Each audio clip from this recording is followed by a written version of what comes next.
brought to you by Moultrie Mobile. Also by Growing Deer.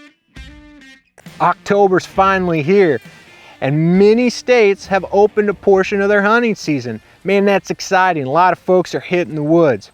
But there's a lot changing right now, especially in the deer woods. You know, food sources are changing. Acorns are starting to hit the ground. Some crops have, and most will be harvested soon. Buck hormones are changing, you know, testosterone levels are increasing. A lot's going on. And you may be wondering, how can I get within range of a buck?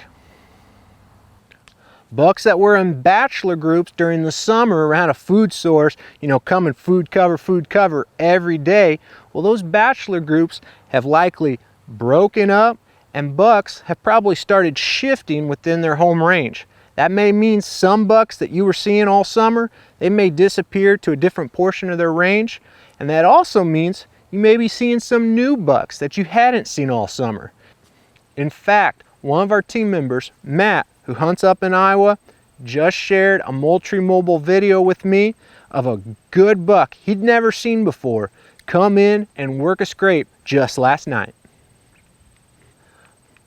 Where hunters start focusing on areas to hunt or place their trail cameras, trying to hone in on buck activity, I want to take time and share a cool feature on the Moultrie Mobile app that helps you do just that. When you open the Moultrie Mobile app, it automatically takes you to Gallery. But at the bottom, if you select Activity and then you filter, go to that Smart tag and hit Just Bucks, well, then you can start looking at buck activity.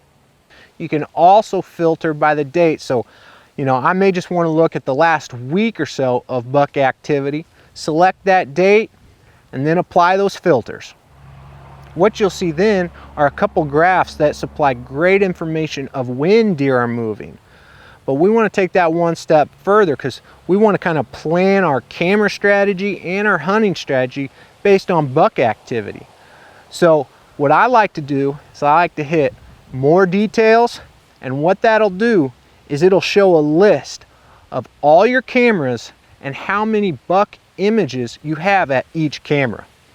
This is a really cool feature because it allows us to evaluate how productive each camera is.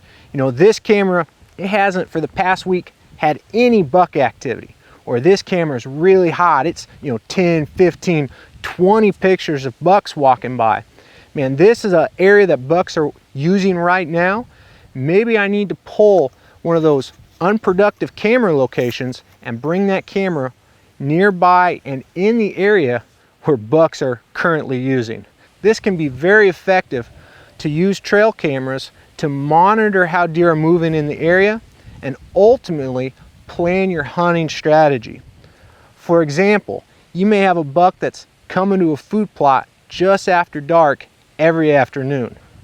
Well, that's a hot spot. Obviously there's some buck activity there. Maybe you need to pull a camera from another location, set it 100 yards down the trail where that buck is dumping into the food plot. Monitor that area, and that may give you a better idea of how that buck is coming and going to a food source. Ultimately, that can help you plan an effective hunting strategy to move in on that buck. Grant and I are using this feature and others every day to monitor the current deer movement here at the Proving Grounds, to use our cameras more efficiently, and also to plan effective hunts. This is a great tool, and we'll be sharing more tips and techniques throughout the fall. If you're headed to the woods this weekend, I hope you stay safe and enjoy creation.